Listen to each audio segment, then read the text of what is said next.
I spent a decade on one tower project, skipped holidays, missed birthdays, burned my knees in the sun.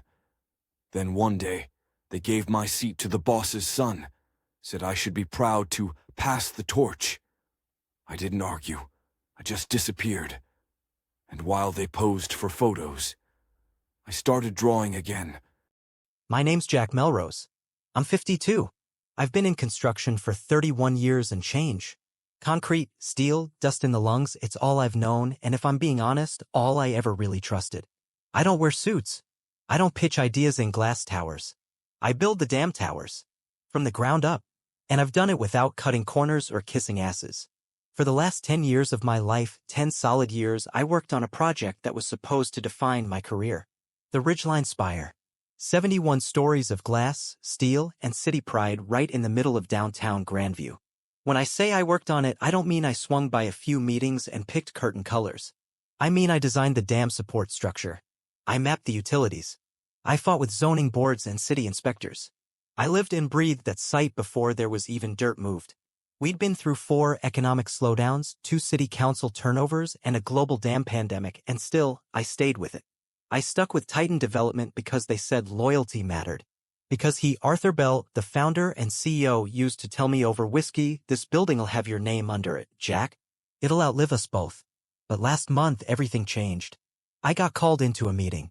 Not in the field trailer where I do my work, but up in the tower office. That was my first clue. Bell never did meetings upstairs unless something political was going on. I sat across from him and 2 other guys I didn't recognize, suits, too young to have hands that ever held rebar. Arthur didn't look at me. He cleared his throat and said, "Jack, I'm afraid we're putting Ridgeline on indefinite hold. Cost overruns. Market instability. Our lenders are nervous." I just sat there. Didn't blink. Didn't breathe. But he added quickly, "We're pivoting. Smaller projects. Broader portfolio. And I want to introduce you to the new lead on those efforts, my son, Eli. Eli Bell. 28. Fresh out of some East Coast grad program where they teach you how to write mission statements instead of pour footings. I'd met him once. He shook my hand like it was a dead fish and asked me if HVAC systems were still, like, analog. Now he was replacing me. Not officially. They never used those words. But I saw it in the way they framed it. The subtle language. Transitioning leadership. Reimagining site direction. All corporate ways of saying, "Step aside, old man." The kid's got a LinkedIn now. They offered me some nonsense role. Senior consultant. Said I'd still be looped in, still have a voice. But no title. No plans. No budget authority. Nothing real. I didn't argue. I didn't flip a table or storm out. I just nodded and walked out of that glass office with its fake view of my skyline. That night, I went home to an empty apartment. My ex-wife left 10 years ago. We never had kids, just too much time spent on blueprints and late-night site calls. I heated up leftovers, poured a bourbon, and sat on the balcony looking out at the dark shape of the skyline I helped shape. And that's when the anger started to settle in. Not like a fire. Not like rage. More like weight. A pressure in the ribs. Something that tells you they didn't just take your job. They took your name off your own life's work. And the worst part? Arthur knew what he was doing. He just didn't care anymore. He was aging, slowing down, and wanted a legacy that had a family name on it. He picked blood over loyalty and handed the blueprints to a boy who'd never cracked a callus. I wasn't surprised. Men like Arthur always talk about honor until the paperwork hits the table. But me? I don't talk about it. I remember. And I build. Not just buildings. Plans. Because if there's one thing I've learned in 30 years of steel and concrete, it's this. Everything that stands can be taken apart. Quietly. One bolt at a time. And that night I started drawing something new. Not a tower. Not a layout. A reckoning. I didn't go back to the office the next day. Didn't call. Didn't email. I wanted to see how long it would take before anyone noticed I was missing. 3 days passed. No message from Arthur. No check-in from HR. Just radio silence and the gentle hum of a system that had already replaced me. It told me everything I needed to know. So I started watching. Not stalking, not snooping, just watching. The downtown site was still open. Half the crews were packing up equipment, salvaging what they could. Materials left out in the rain. Subcontractors confused about invoices. The usual signs of a project frozen from the top while the people underneath scrambled to stay dry. I knew most of the workers, many of them had followed me from past builds. I didn't tell them anything. Not yet. Just shook hands, asked questions. Most of them were pissed. Not at me, but at the suits upstairs. Eli had already started sending out new specs and they made no sense. One foreman showed me a redesign for the HVAC system that routed vents through structural beams. Who signed off on this? He asked. I smiled real slow. Apparently a visionary. I didn't need to sabotage Eli. He was doing it himself. But watching wasn't enough. I needed leverage. I needed something they couldn't ignore. So I went back to the beginning. 10 years of Ridgeline drafts. I had them all. Physical blueprints in tubes under my bed. Digital backups on my own encrypted drive. Most people don't keep records like that. But I never trusted the cloud. And I knew the day would come when someone would try to rewrite history. I found what I needed in a draft from year 4. A structural compromise Arthur made to speed up city approval. It wasn't illegal, not quite. But it was dangerous. We'd flagged it internally and I'd fought hard to redesign around it. He told me to let it breathe, that we'd adjust it later. We never did. I kept the documentation. The emails. The revisions. And now, with Eli spinning up new plans, that flaw was back on the table being built on top of. So I made a copy of the relevant documents, anonymized them, and mailed them to the city's building safety division. No signature. No return address. Just enough detail to raise questions. Then I waited. 3 weeks later, the city flagged the Ridgeline site for a full audit. Construction halted. Again. Subcontractors were suspended. Permits reviewed. The press didn't notice, not yet, but inside the company, things were unraveling fast. I still hadn't spoken a word to Arthur. I wanted him to wonder. Wanted him to sweat. Instead, I reached out to the old team, the ones who got pushed aside when Eli arrived. Engineers, schedulers, site managers. The backbone of the Ridgeline build. We met at a pub in the industrial district. No suits. Just stories. Beer. The kind of conversation that happens between people who actually remember what it takes to put a structure together. Most of them were bitter. Some were just lost. And that's when I made my pitch. We build our own. They looked at me like I'd started speaking Russian. But I meant every word. We take the plans we poured a decade into and we rebuild it under our name. Not the exact design. Not the same site. But something close. Something better. It wasn't revenge. Not really. It was reclamation. They didn't all agree. Not at first. But I could see it in their eyes, the way they sat up straighter. The way they remembered they had pride, too. Arthur and Eli had built a brand on our backs. Now we were going to strip it clean. I started with the one subcontractor Arthur always underpaid, Landon Crane. Electrical systems. Quiet guy. Brilliant. He'd done designs for 3 of Titan's towers and never once got public credit. He still had his schematics and more importantly, he still had his bitterness. Tell me what you need, he said. By the end of the month, I had a small team, a skeleton plan, and a list of vendors who'd work with us on handshake terms because we paid on time and didn't lie. Meanwhile, Titan started leaking. The audit triggered a stock freeze. Investors grew quiet. Arthur tried to spin it temporary restructuring, but the real estate insiders knew better. Eli started making panicked calls to consultants. I heard through the grapevine he was offering equity for brand revival strategy. He didn't know the brand was already dead. I hadn't touched a single wire or sabotaged a single nail. I didn't need to. I was just taking back what I'd already built. Eli could keep the hollow shell. We were building the soul. By early spring, word started to spread not in newspapers or boardrooms but in the places where real work gets done. Supply yards.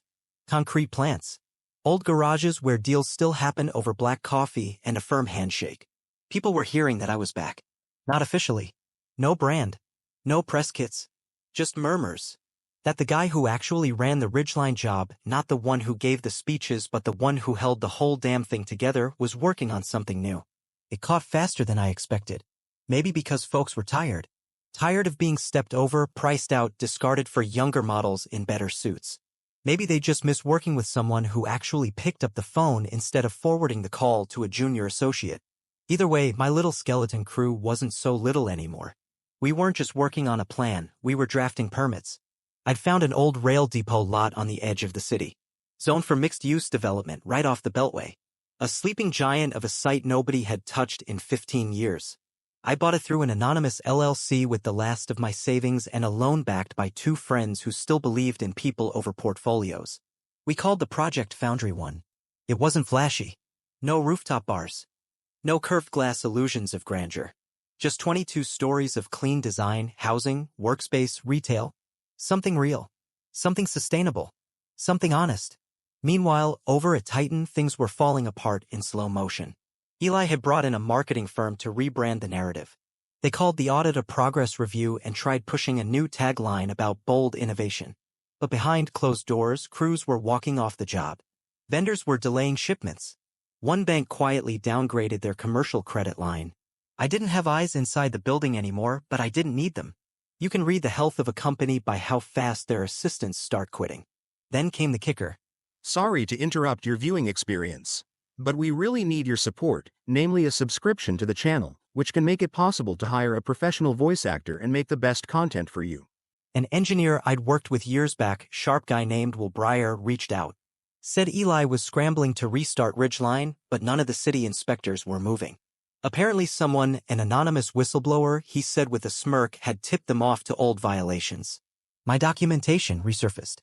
Only now it had legal teeth. Eli was furious. Panicked. He'd been calling anyone who would listen, trying to find the leak. But here's the thing about power built on bluffing. Once people stop pretending you're smart, you're just a loud guy in an empty room. I wasn't gloating. I wasn't celebrating. I was working. Every morning I was on site at Foundry 1 before sunup, checking rebar, walking scaffolding. Every afternoon I was in meetings with surveyors, quietly negotiating pricing like it was 1,998 again. It felt good. Not glamorous. Not headline-worthy. But solid. The kind of good that comes when you remember who you are, not who they said you were. Arthur still hadn't called me. Not once. But he knew. A supplier told me he saw Arthur at a trade expo and mentioned me in passing. Said Arthur went quiet, then said he always did know how to make trouble. No, Arthur. I knew how to make buildings stand. What you built, that was the real trouble. You just didn't see it. Because legacy isn't about your name on the steel. It's about who shows up when the concrete's wet. And I was showing up. Every damn day. By summer, we'd broken ground. Foundry 1 wasn't just real, it was humming. We had permits. Crews. A rotation that ran smoother than anything I'd seen in years. You know why? Because I didn't staff the job with names on resumes. I staffed it with people who'd been burned like I had. Guys and women who knew what it was to be told, thanks for everything, and then be shown the door. The kind of people who still knew how to build with their hands. Eli, meanwhile, was still spinning. His marketing push had backfired, investors started asking questions. Then the press caught a whiff of the city audit. One business blog ran a headline. Titan's Golden Tower sinks in red tape, a vision too big or just bad leadership? I read it with my morning coffee, then went back to marking wall elevations. I hadn't spoken a word to the media. I didn't leak anything. I didn't need to. The truth was doing the work for me. And that's when something strange happened. I got a message from Arthur. First time in almost a year. He asked if I'd meet him. Said it wasn't business, just a conversation. We sat down in a coffee shop on 3rd Street. The same place we used to sketch out ideas on napkins when Titan was small and hungry. He looked old. Not tired. Not defeated. Just hollowed out. I thought we were building something together, he said. I stirred my coffee. We were. Then you decided blood was more important than brick. He didn't argue. You have no idea what Eli's dealing with now, he said. The pressure. The noise. He built that noise, I replied. I just stopped covering it up. He nodded. Slowly. Then looked me in the eye and asked something I didn't expect. Would you come back?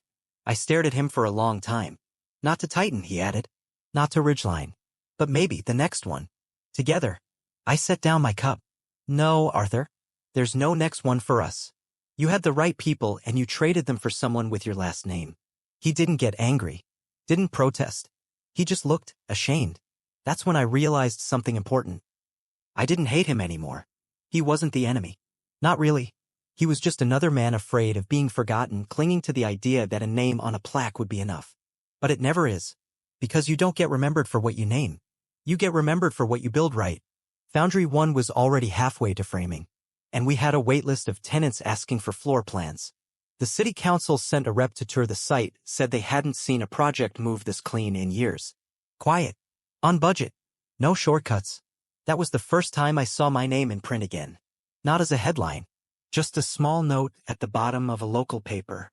Project lead Jack Melrose declined to comment, saying only, "We're just trying to build it right." That was enough. More than enough. Eli, meanwhile, was chasing his tail, trying to revive Ridgeline by licensing out the design, selling off assets. He fired half the original staff, the same people who warned him not to go too fast, too cheap. He thought I was the threat, but the threat had always been his ignorance. By the time Foundry 1 reached its 12th floor, people had stopped asking if it would get built. They were asking when they could move in. The tenants we were attracting weren't venture capital darlings or flashy tech firms. They were independent architects, small engineering companies, community legal office. Real people building real things, the kind of businesses that wanted walls that stood and wiring that worked, not touchscreens in the elevator. We didn't have a rooftop bar. We had a backup generator that could run the whole building for 2 days straight. That was my style. That was my answer. Meanwhile, Ridgeline was frozen in place, half-wrapped in branded mesh. A modern ruin already weathering under its own ambition. Eli kept trying to sell the story. He released a sleek documentary teaser with aerial drone shots and whispered voiceovers about urban evolution. But inside, the tower was empty. Exposed concrete and idle wiring. A hollow echo chamber for a man who'd never picked up a wrench. And then, the final straw, Titan's largest lender pulled out. Quietly. No press release. Just a dry termination notice and a line about non-compliance and risk exposure. I only found out because a supplier buddy sent me a photo. Stacks of unused drywall being forklifted off Ridgeline's loading zone. They're pulling materials, he wrote. That's the beginning of the end. I didn't smile. I didn't gloat. I just walked the site at Foundry 1 and asked a young apprentice if he double-checked the conduit spacing. We were still building. A week later, I got a call from a number I didn't recognize. I almost ignored it. It was Eli. He didn't sound like the smooth-talking heir anymore. His voice cracked in places. I need help. I said nothing. There's a buyer. International. They're interested in Ridgeline, but they want guarantees. Structural records. Engineering sign-offs. A narrative. Something real. Still, I didn't speak. I know we started wrong, he said. I know I got ahead of myself. But if we could show them your involvement, if you'd help frame the story, give it credibility. Now I laughed. Quietly. Eli, when you replaced me, you didn't just take a job. You took the risk. You stood on stage and told the world it was your vision. He was silent. So now that it's crumbling, it stays yours. You don't get to borrow the name of the man who did the real work when things get hard. I'll pay, he said. We can put your name back on. Don't insult me. I hung up. I never heard from him again. Foundry 1 topped out 3 weeks later. We held a small topping out ceremony. Not a press event, just a crew barbecue in the dirt next to the tower. One of the welders climbed up and zip-tied an old steel nut to the uppermost beam. Said it was from his first job. I just nodded. That was the right kind of legacy. The following week, Arthur passed away. It was quiet. No big write-up. Just a column in the back of the business section and a stock photo from 15 years ago. At the bottom, it said, founder of Titan Development and early visionary behind the Ridgeline project. Now dormant. No mention of the people who held that vision up. No mention of the crew. That's how the world remembers men like Arthur. But I wasn't bitter, because my tower wasn't a headline. It was a home, a future someone else could walk into and trust would hold. And that was enough. Foundry 1 opened its doors on a rainy October morning. No ribbon cutting. No champagne bottles smashed against glass. Just a quiet email to the tenants letting them know they could begin moving in. The first person to show up was a woman named Deirdre, running a small architecture firm out of the second floor. She brought in a folding table, a coffee pot, and a single chair. We'll grow into it, she said. I liked that. There was no pretending. Later that day, I stood outside the entrance, watching the lights flick on room by room, one by one. It wasn't flashy, but it felt honest, like a place built to be used, not photographed. I hadn't seen a single photo of Ridgeline in over a month. Last I heard, the shell had been sold to a holding firm. No one knew what they'd do with it. Probably strip it, rebrand it, try to polish the bones and sell it as something visionary. But I knew what it really was. A tombstone for ego. and I'd already buried it in my mind. Sometimes I still think about Arthur. About those early days when we both still cared about the work more than the shine. I don't hate him. I don't even really blame him anymore. But I learned something from him, something I carry now like a rule burned into steel.